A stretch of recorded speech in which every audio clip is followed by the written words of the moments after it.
by coming out here and sort of growing up out here, then after in my early 20s, I learned to know Jesus in a different way. And I realized that the Mennonite church didn't have it all together.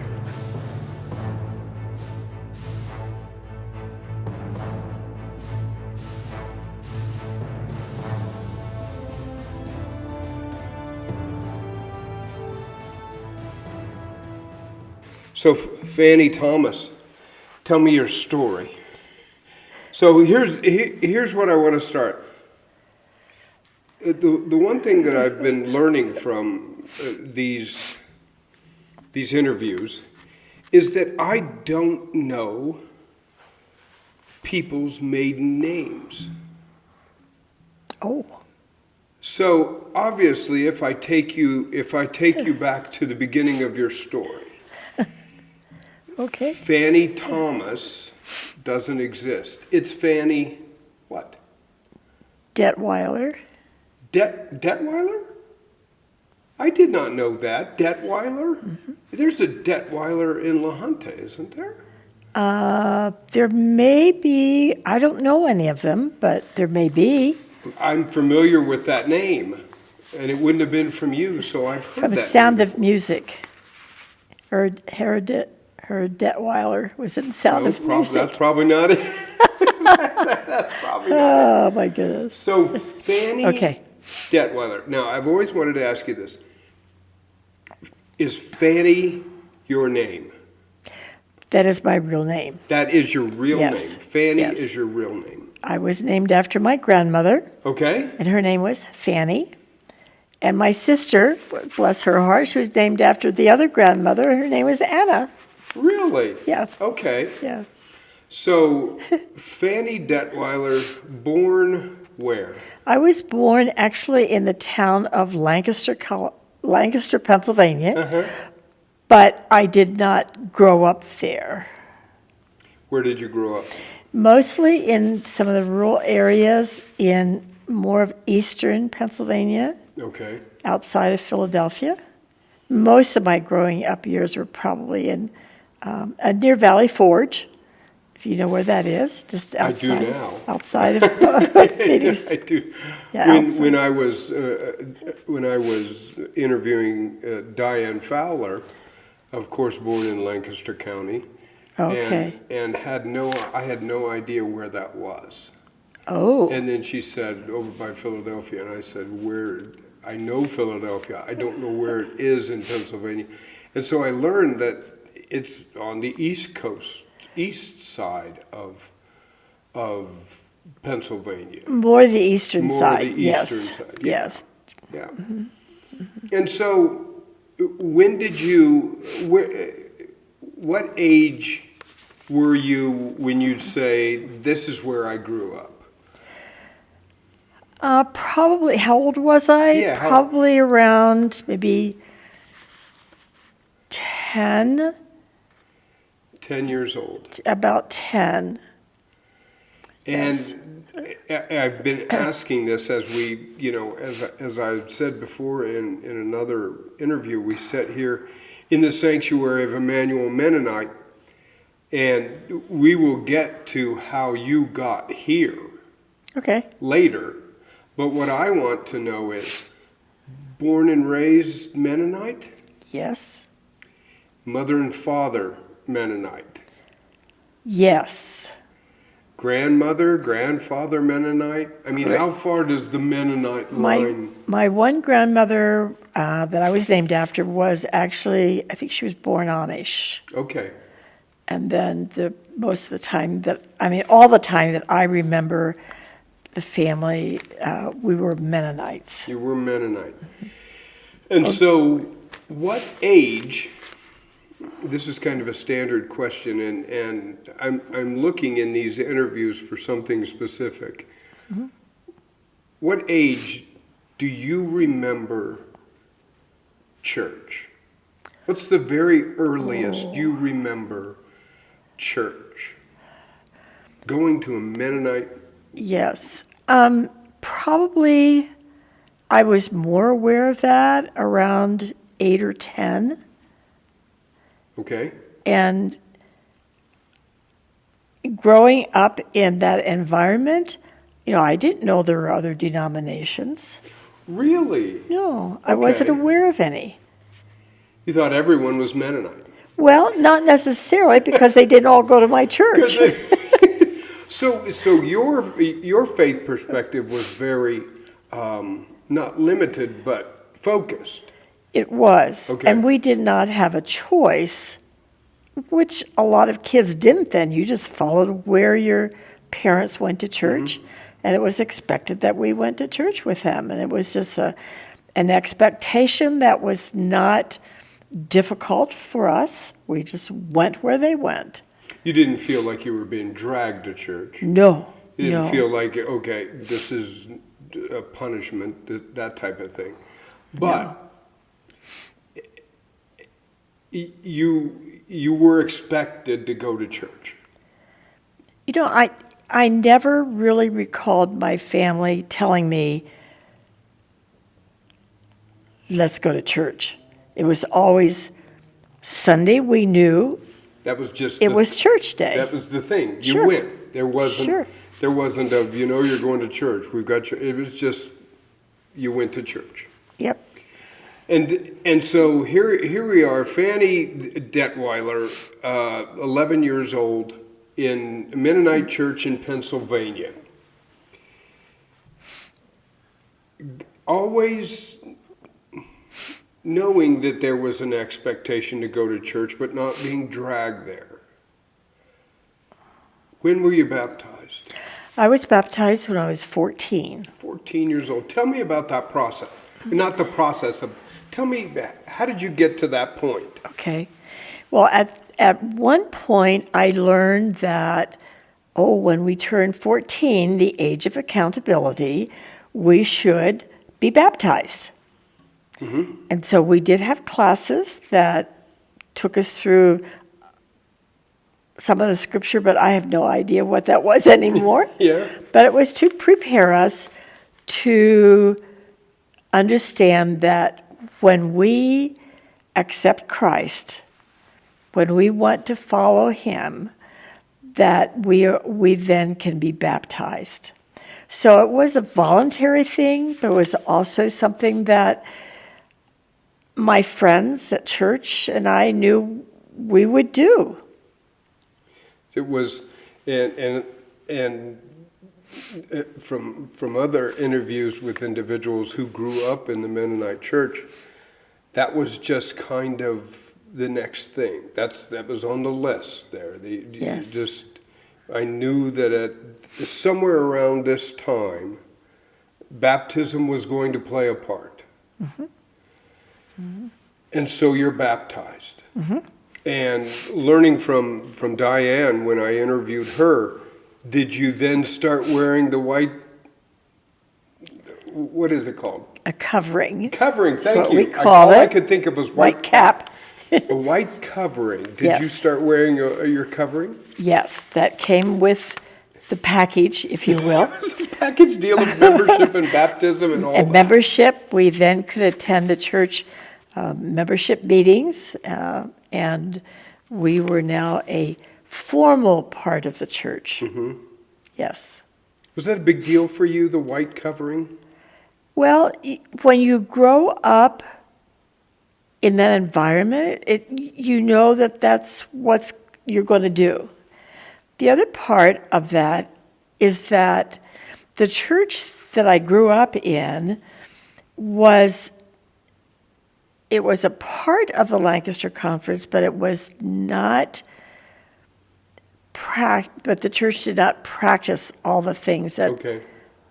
the more conservative churches in Lancaster did. So less strict? We were a lot less strict, Okay. yes, in several ways. One is that our church was located closer to Philadelphia, and so we were a church within a community there, not of Mennonite community, but of non-Mennonite communities.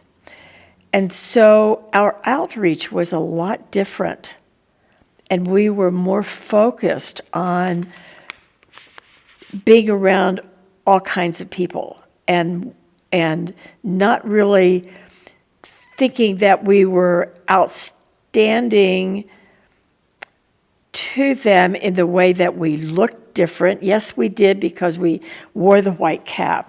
But other than that, I felt we were just regularly normal people of the communities around us. Different than a Mennonite church that exists within a Mennonite community, and Yes. the outreach is just more Mennonite or more people in the Mennonite faith. Okay, get you to come to Yes. church, grow the community, that type of thing. You were in almost an outreach type of scenario where Possibly, and I'm not sure. I mean, we had that connection to the conference, but there were times when our leaders were very progressive.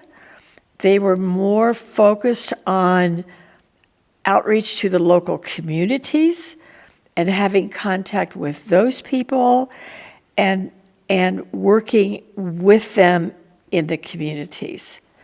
And so our focus was just a little different. And I remember reading some of the material about our church, and that, yes, we did things way before some of the changes were coming into the Mennonite church. We started our own Sunday schools when the other churches were not having Sunday schools. We had a large Bible school in that area. We had over 250 kids that we would bus in from the communities, not from the other Mennonite churches, because the closest other Mennonite church would have been maybe 30, 40 miles away. And we really didn't have a lot of communication with them because they did belong to another conference. So we did our own thing sometimes as far as the church was concerned. And so this is the type of atmosphere that you grow up in. This is the church that you grow up in. This is what you know church to be. And it's I don't want to use the word expected, but there is an order of things that you know that you're going to get to. I'm going to be baptized, and I'm going to become a member, and then there are certain rights and responsibilities of that membership, and then at some point you either graduate high school and move on. So there's a next step that says, here's what you've learned, here's what you've been taught. Now it's time to take it out into the world. Well, before that happened, Lancaster did have a Christian school. And so I did my 4 years of high school at that Christian school. So your 4 years was at a Christian school? Yes. Okay. Yes. And so my other contact, though, of schools up till 8th grade were all in the communities that we lived in. Was it a Mennonite school, or was it? The high school was a Mennonite high school, So yes. you went to Mennonite High School. Yes, that was the name, Lancaster Mennonite High School. Lancaster, okay. So that brings up this question that I have, that I usually save for college as you move on, but this works for you because you went to a so you went in there at what age? Ooh, I was a freshman. So what is it, 14? Probably, yes, Something like 15, yes, that? somewhere around Fresh there. off baptism, new member in the church, into Mennonite. You do 4 years there. I right? did. And we lived in dormitories then. It's Hogwarts. That's what it is. It's Hogwarts, Harry Potter. You're in the dorms. We're in the dorms, and we went home on weekends. Really? How far away was this from your house? Oh, I don't know, 40 miles? Okay, so a distance. Yes. Tell me about that. Was that Okay. was that something you enjoyed, or was that, oh, hey, I got sent off to boarding school? No, it was something that that I think my parents chose for me because the other church that I mentioned in the area belonged to another conference, and they had a high school Okay. in that area. And they were always considered a little bit more liberal than what we were. And it was my parents who pretty much encouraged us to go. Three of us, 5 kids, went there. But Did this, you have a choice? they never sat down and said, now, where do you want to go? They just said, we think Lancaster would be a good place. And you agreed? Yeah, Okay. yes. And while I was there was the time when, I started maybe younger, 13 maybe. But that was, I was 14 when my father passed away. Oh, I did not know that. And So I was, right at, I was not there. long after you went to Right, school. right. Were you at school when it happened? Yes, yes. And at that time, you didn't talk about some of those things.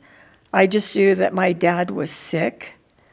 And it wasn't until I was much older did I realize more why he was sick and yes, and why he chose to not get heavy treatment for his illness.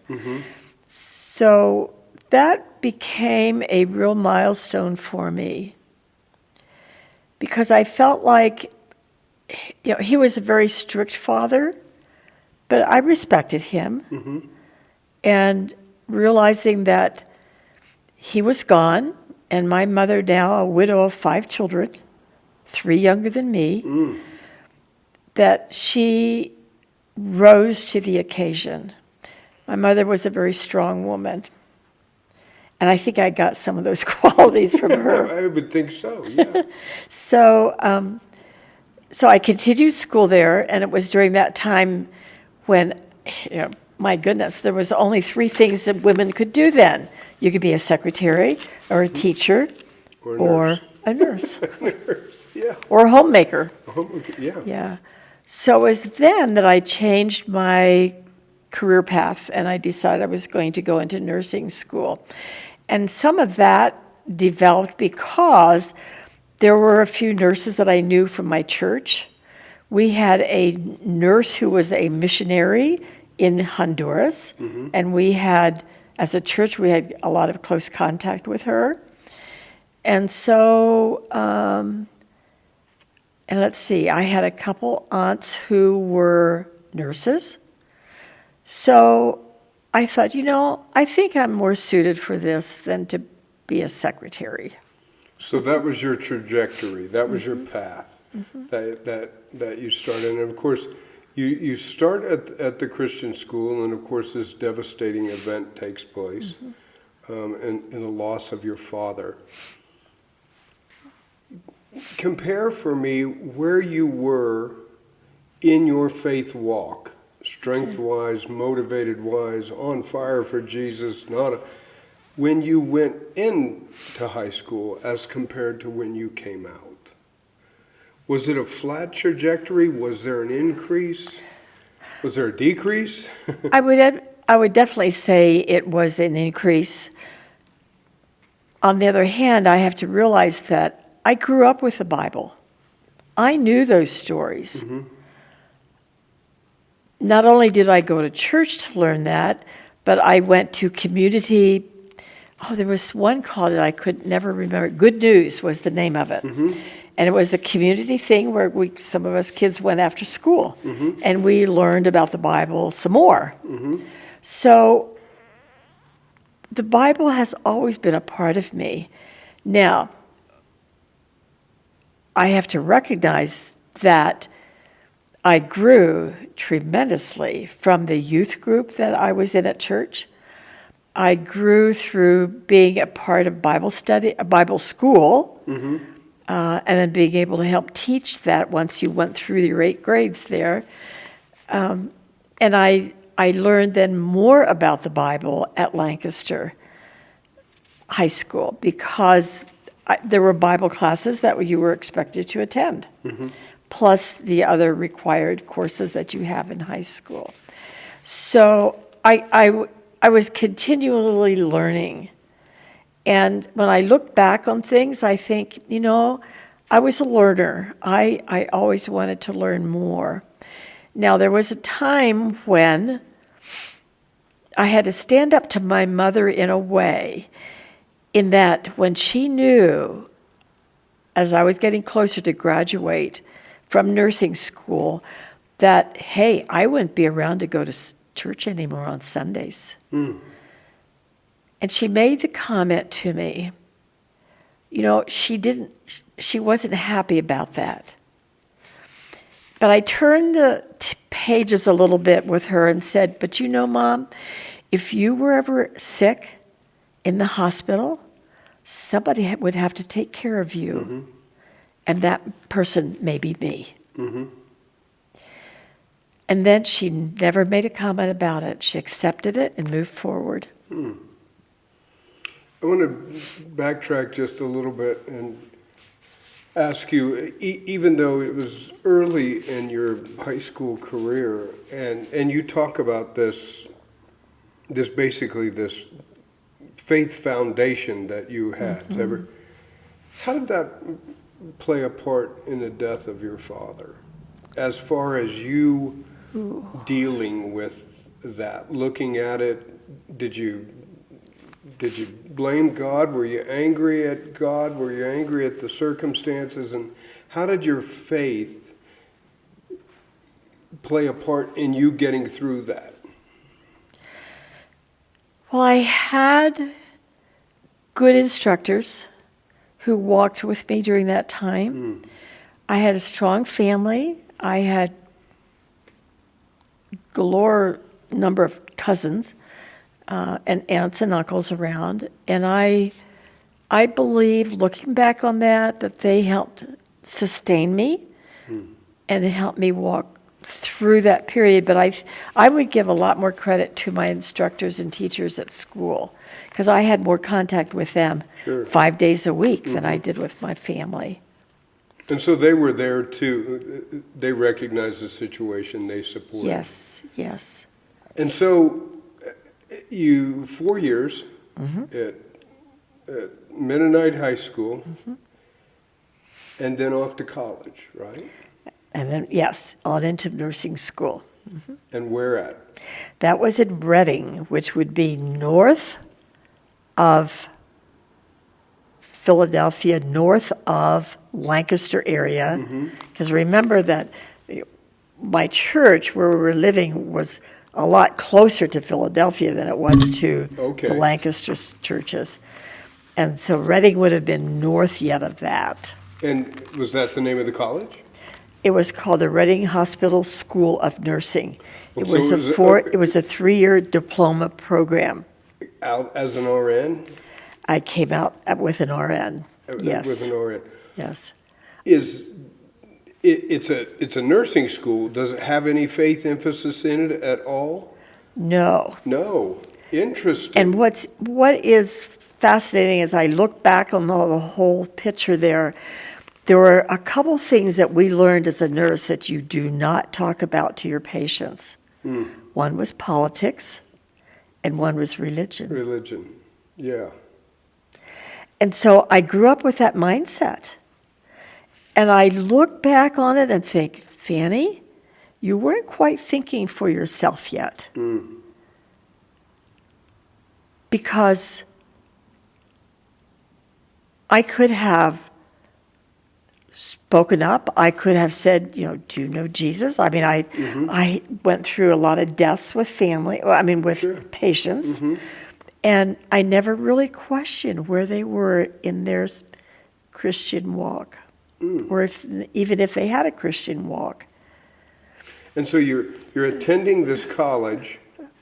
You've come out of this high school that has had a Mennonite focus, let's just say a faith focus, and you've gone to this college that has the opposite of that no faith focus as an institution. How do you keep your faith going during that time? There were a few other nurses there who were also Mennonite. Not many, but there were a few in my class. Was there a Mennonite church close? There was a Mennonite church in the town of Reading. And did you go? And so we would go when we could. Okay. And so that becomes the struggle, doesn't it? I mean, to keep that faith alive or not? I never really considered that as a struggle.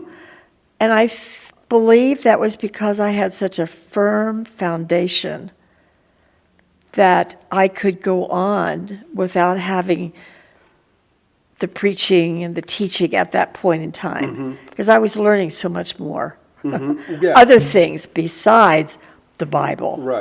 Right. And for anybody who's been through that nursing school is not an easy task. No. It's not an easy task. It takes focus, it takes determination. And there really isn't room for a whole lot of other things. That is correct. Yeah. And so you graduate, still firm in your faith, in your faith journey, and now the next step has to take place. Now you have to do something. And so what did Fannie Detweiler do? I stayed at the hospital where I trained for a year. I worked in an intensive care unit. And during that period, that year from graduation till I was through there, I was thinking, okay, I don't want to stay here forever. Why? I had a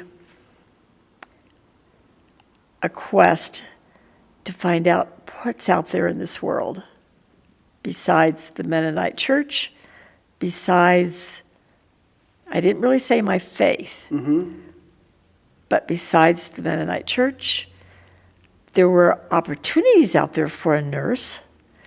And one of my classmates, in fact, I'm still friends with her, was also a Mennonite. And her aunt was the director of nursing out here at this hospital in La Junta. So it was through that connection that I learned more about the hospital out here. And I thought, that sounds like a good place where I need to go. So I packed I'm up. laughing because the previous interview that I did with Diane was kind of the same thing. La Junta, that sounds great. Let's try that. Well, and there's a lot of things I didn't know about La Junta. I mean, except I didn't even know if there was a Mennonite church here, but I knew there was a Mennonite hospital here. Right. I did not know about anything at all about the history of La Junta, that it was rural, and that they didn't grow trees out here.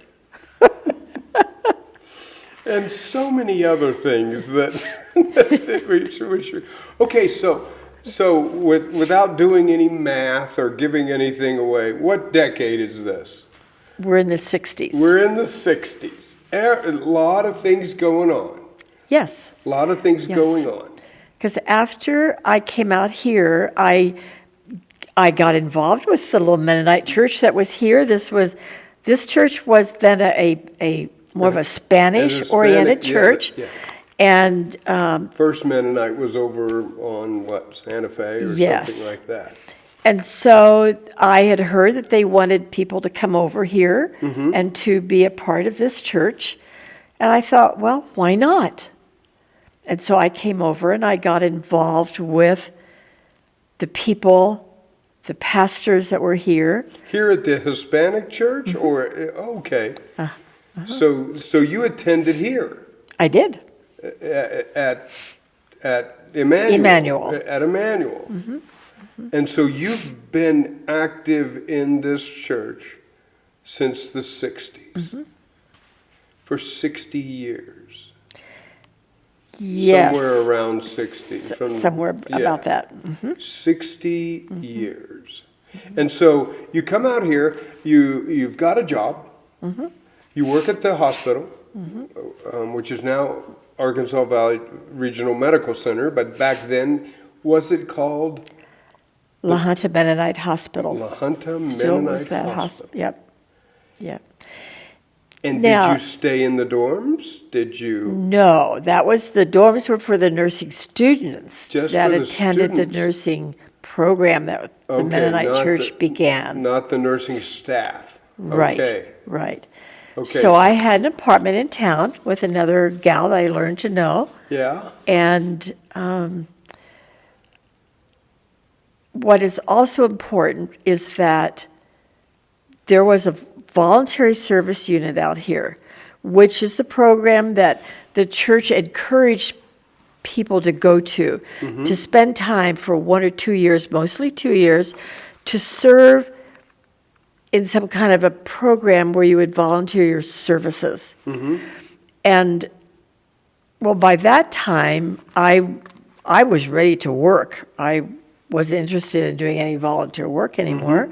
So I came out to work, and that's what I did. And in that voluntary service unit, there were at that time, it was one of the biggest ones in the country, because a lot of people wanted to come out to Colorado. And there were about 14 people at their peak that lived together in a little not in a big house over there on 902 Bellevue. I know exactly which one. Okay. That's the one that turned into the international Yes. students one? It's right. Yes. I know exactly which Yes. one it is. Yeah. And in this group of people were kids from all over this United States that I learned to know and to love and to work with and to be a Mennonites. part of. Yes. Mennonites. Yes. But I learned that there was more to being a Christian, or being a Mennonite, I should say, than what I grew up in. How so? I didn't know this at the point in time, but I learned that you could still study the Bible with all kinds of people that were not necessarily your own kind. They may have had Mennonite backgrounds, but they sure came from different walks of life than what I was used to.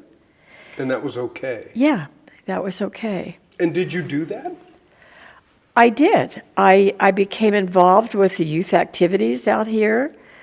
And so when they volunteered at doing different things other than their weekly volunteer job, I was often a part of that.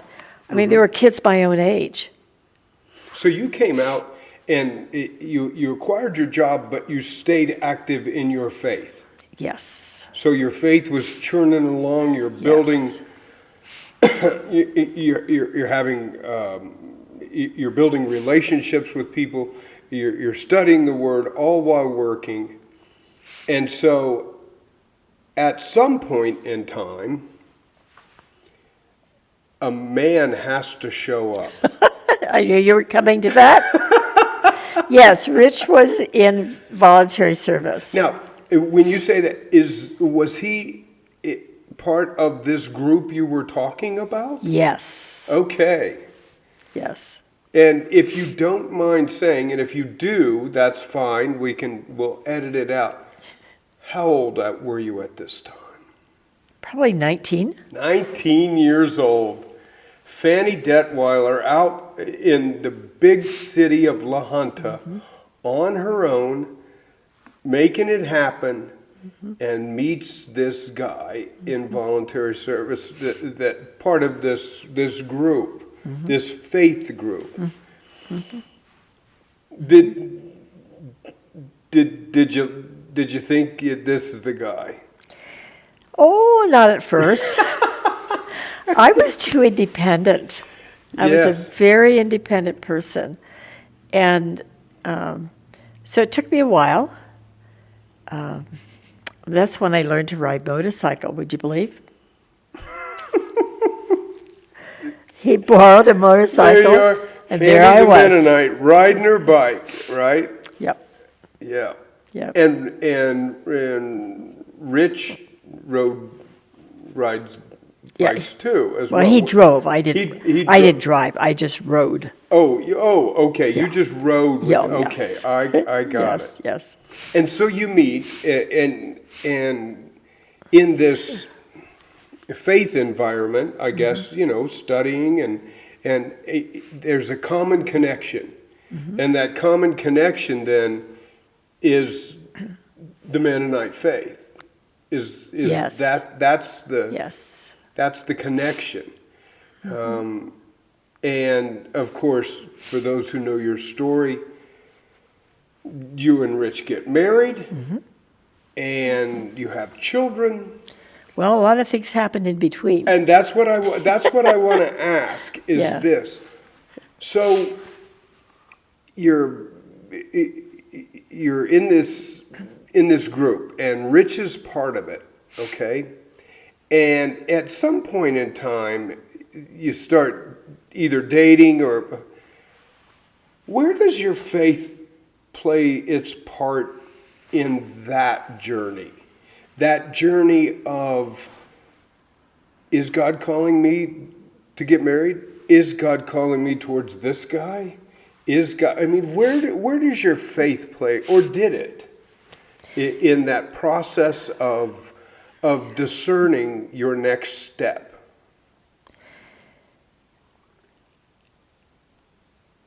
I knew at one point Knowing in that time. Rich will probably watch this. Yes.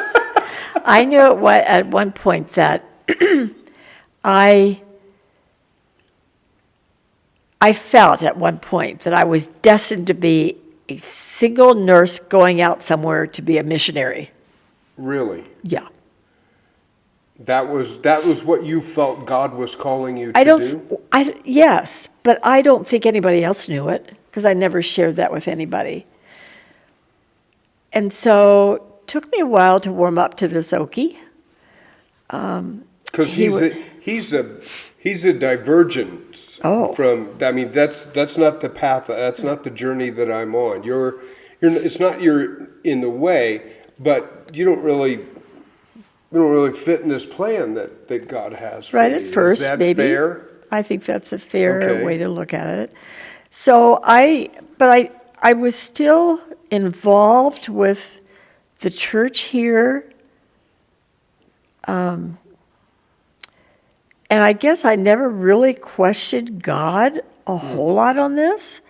I just thought that over time we grew to love each other, and we thought, well, yeah, I guess it's okay. We'll get married. And so it felt like a natural Yeah. step. Yeah. It didn't feel like you were betraying a calling. No, or, not at all. or anything like that. This felt No. very, very natural. So you went into this union with confidence. I did. And the first year, and you have to understand that no one out here was related to Rich. No one out here was related to me.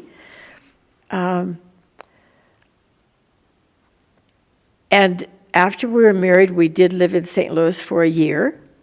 Really? What did you do? He went to diesel school. He had already had 2 years of college, but anyway, he went to diesel school, and I found a job at the Missouri Pacific Hospital, which is like the Santa Fe Hospital used to be here. And so I worked nights, or was it evenings? How long Mostly was that? evenings. How long were you there? I was there a year. A year, just for the time. And this is an interesting, because when we get to completion points in our life, there's always that opportunity for a new adventure.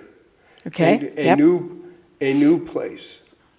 So your diesel school's done. You've finished in your obligation of a year. And now the two of you have to decide what to do next. And before that, you need to know that we were both involved in the inner city Mennonite church in St. Louis. In St. Louis. Mostly a African American. Back then, it was a black church. We learned to know the minister there. He was a white man. Mennonite church? Uh-huh. So we connected there. Now, I wasn't always available to go, but So you had some tie there. You had Yeah. a tie to St. Louis. Yeah. I mean, your church once again Yes. has kept. Yes. And so, take me through the process of the discernment between you and Rich of saying, where do we go? Was there ever the moment of, Rich, we need to decide what God wants us to do next? Was that a part of it? I don't think we really, I don't remember saying, God, where do you want us to go to church? Okay. We just knew, we found out, we learned that there was a small Mennonite church in inner city St. Louis, and this was understandably, you have to realize, this was in the Martin Luther King era. Sure. Late 60s? A lot of, 67, 68? no, it was before. Oh, earlier About than that. 60. 65 or 6? Oh, wait a minute. We were married in 67. So we went there between 67 and 68. 68, Yes. right before Yeah. Martin Luther King was Yeah. assassinated. Yeah. Right. And we got involved there. They knew we liked to sing. They knew Rich played the guitar. And so we were active in some singing there. I think I taught Sunday school for a little while. And so it was an area that we just kind of gravitated to. Let's go and see what we can do. And So now Rich is done with school then. How do you finished. decide?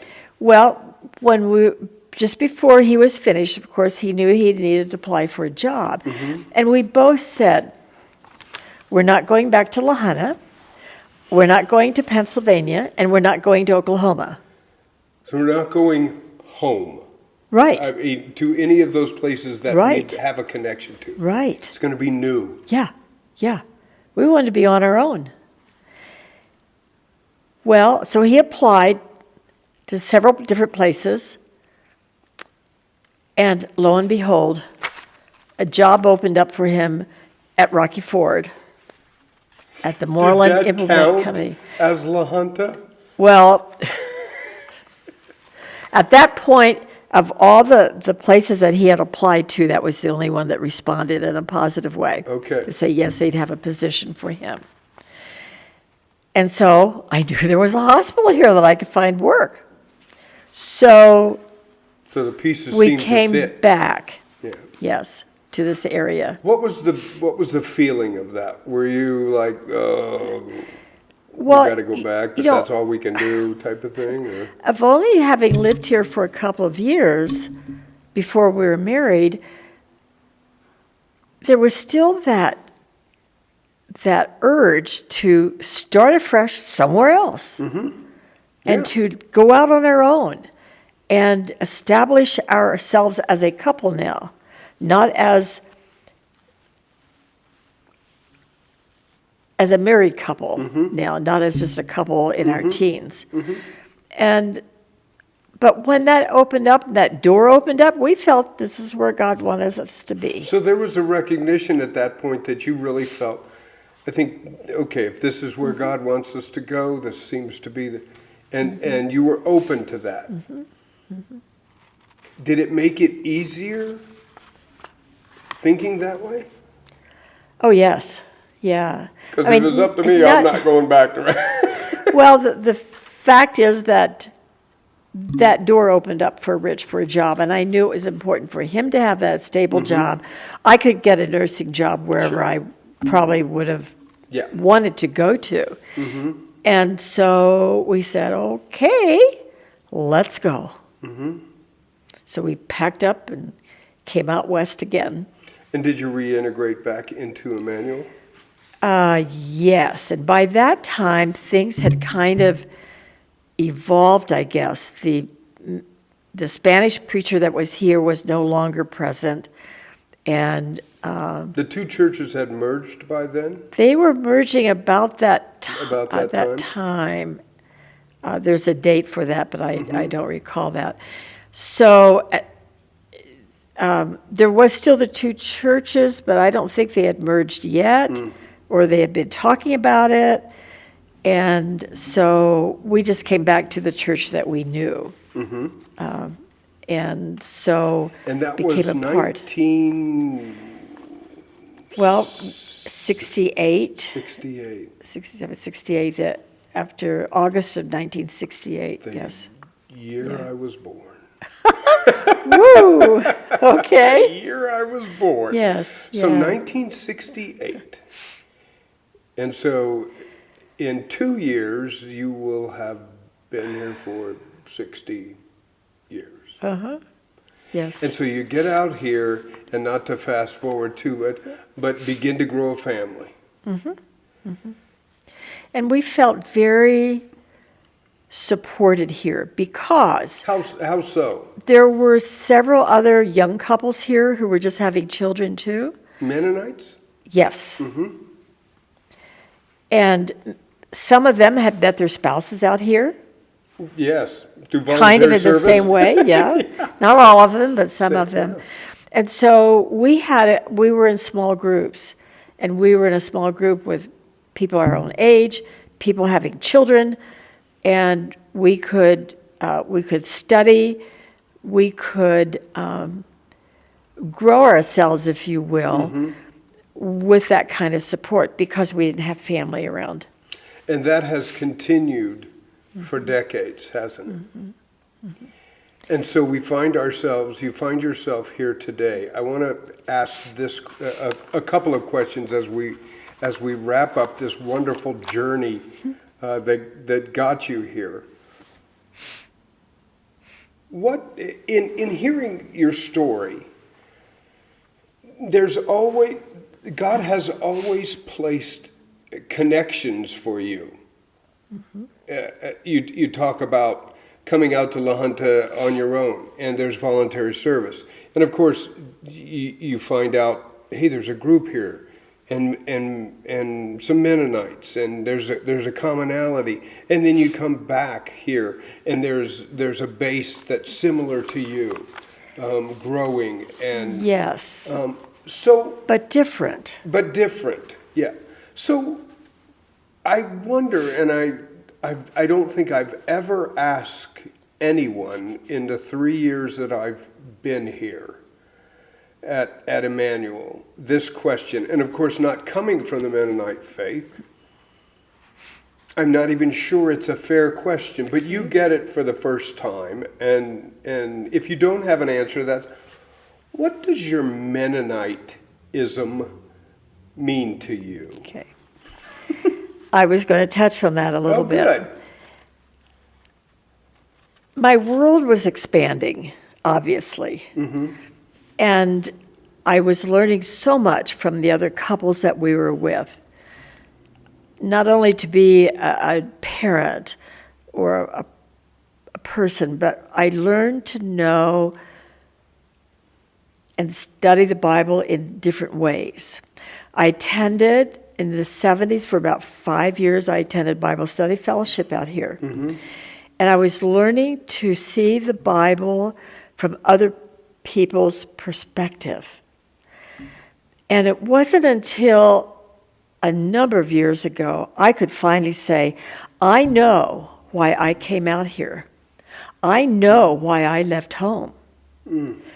Because I realized that I did not embrace all the Mennonite stuff that was fed me as a youth or as a child. Mostly having to do with knowing who is this kingdom of God, knowing that, wow, she's a Christian, but she doesn't go to the Mennonite church. Seeing the Bible from the cultural aspect of what Paul was dealing with when he wrote some of his scriptures. I mean, I used to have a love-hate relationship with Paul but then I realized it wasn't just with him.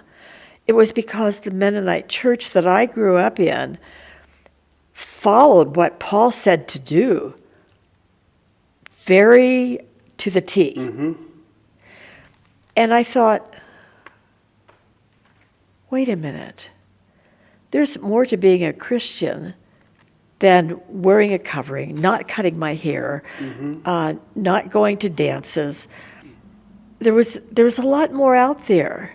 And by coming out here and sort of growing up out here then, after in my early 20s, I learned to know Jesus in a different way. And I realized that the Mennonite church didn't have it all together. I hope not too many Mennonites are living to me, but that's okay, or listening. But that's okay. I learned from so many other people and the pastors that we had here that I could be this Christian without all this external embellishments, if you will. Yeah.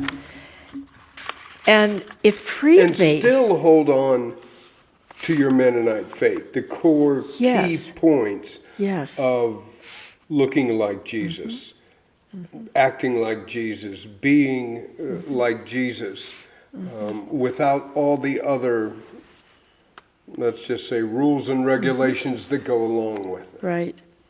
That you could practice your faith and be true to your Mennonite faith with or without a covering. Yes.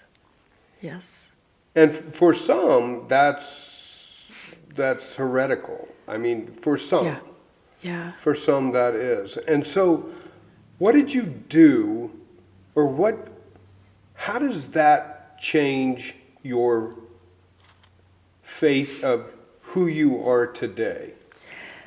I think that had a lot to do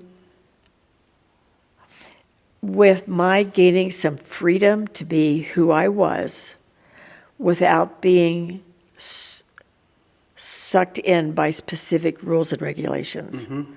I mean, I learned that the Bible, we have the 10 Commandments, and we held to them, even keeping the Sabbath day holy. And we kept to them, but I also learned a lot by studying the New Testament and realizing that Jesus, what he did on the cross, freed me to be the Christian that I wanted to be. Or that he needed you to be at Yes. that particular time. Yes, And that perhaps Paul wasn't as bad as a guy as you thought. right. Yeah. Until, and why it took me this long to make that connection, I'm not sure. But my mother had an inkling. She was a strong person, and she had an inkling that I would drop some of those Mennonite things Really? when I would. She didn't tell me that for a long time, and I did exactly what she knew I was going to do. Any guilt in that? No, None. no, None at all. there was freedom. Freedom. Freedom. And so these interviews are going to air during Holy Week. Here we are, we find ourselves, and it's a wonderful journey story. You have a fantastic story, by the way, and thank you for sharing it. All of this, God at work, behind the scenes, has gotten you here today, on this day, in this year of Lent, knowing that earlier in probably tradition, Mennonites usually don't recognize the season of Lent as much as other denominations would. Obviously, nobody does as much as the Catholics do. Yeah. What does Lent mean to you? Anything, or is it new to you? I think if there was anything new, it was being out here as a congregant, listening to how you shared this dissidence of Lent. I'd never put those things together before. You know, the crown of thorns with the wreath of peace, or however, whatever you want to use there, or the dissonance of Christ's glory, Jesus' glory, amongst the powerful Romans that were there, and plus some of the other Jews that was there as well. Yeah. And to understand that we live in a very dissonant world. And sometimes I feel like I can be very dissonant myself as a person. But I need to come back and realize, what is the purpose that I'm here for? What am I doing that reflects God's image in me? And because of my involvement then in the community since I've been retired, I have come to understand, oh, Susie over there, she's a Christian. She goes to the Methodist church. Or someone else goes to the Lutheran church. And I learned a different perspective of seeing who people are in this dissonant world. It has been phenomenal for me. I worked with some of these people for 30 years. I never knew where they stood. Yeah. I knew there was something good about them. Yeah. But I never made the inquiry. Yeah. Why? Yeah. I'm not sure. Yeah. And that is an amazing thing. And I don't know, I don't know enough yet in my study of the Mennonite way, but it feels as if the Mennonite church, and maybe it's the connection to the Amish, but that the Mennonite church, especially in its earlier tradition, could be very, what's the best word? Strong in community, but community within the Mennonite faith. Yes. That there wasn't much inclusivity as far as, oh, you go to the Methodist church, well, you're more than welcome to come. And yes, I'll study with. And that's not a negative thing. What I have learned is that is part of the Anabaptist tradition of community, that we are a family, that we support one another. And sometimes it's hard to step out of that. But for you to realize that in your faith, and especially as a Mennonite, it has to be freeing, I guess is the word. And so Lent 2026 is a season of dissonance for us here at Emmanuel. And I don't think I have worked as hard or enjoyed or been challenged with the sermons as much as I have of just looking at that and going forward. You have a great story, and thank you for sharing it. That's one of the things that we look at on this Tell Me Your Story, is the very thing that you were talking about. We don't ask that very often, do we? We do. We learn bits and pieces. Fannie, how was your day? How was it? But to sit down with somebody, especially if you have an inkling that they have some sort of faith base, and to say, tell me your story. And so thank you for doing that and taking us from a small little town in Pennsylvania, little Fannie Detweiler, to where you are today. And I can say for my family, it has been a blessing. That I thank God that he reached in and said, you know what, you're going to go back to southeastern Colorado. Because what you don't know is that decades later, there's going to be this pastor, and you're going to have to touch his life. And so From a Presbyterian church, from a right? Presbyterian church. I think that's lovely. I really do.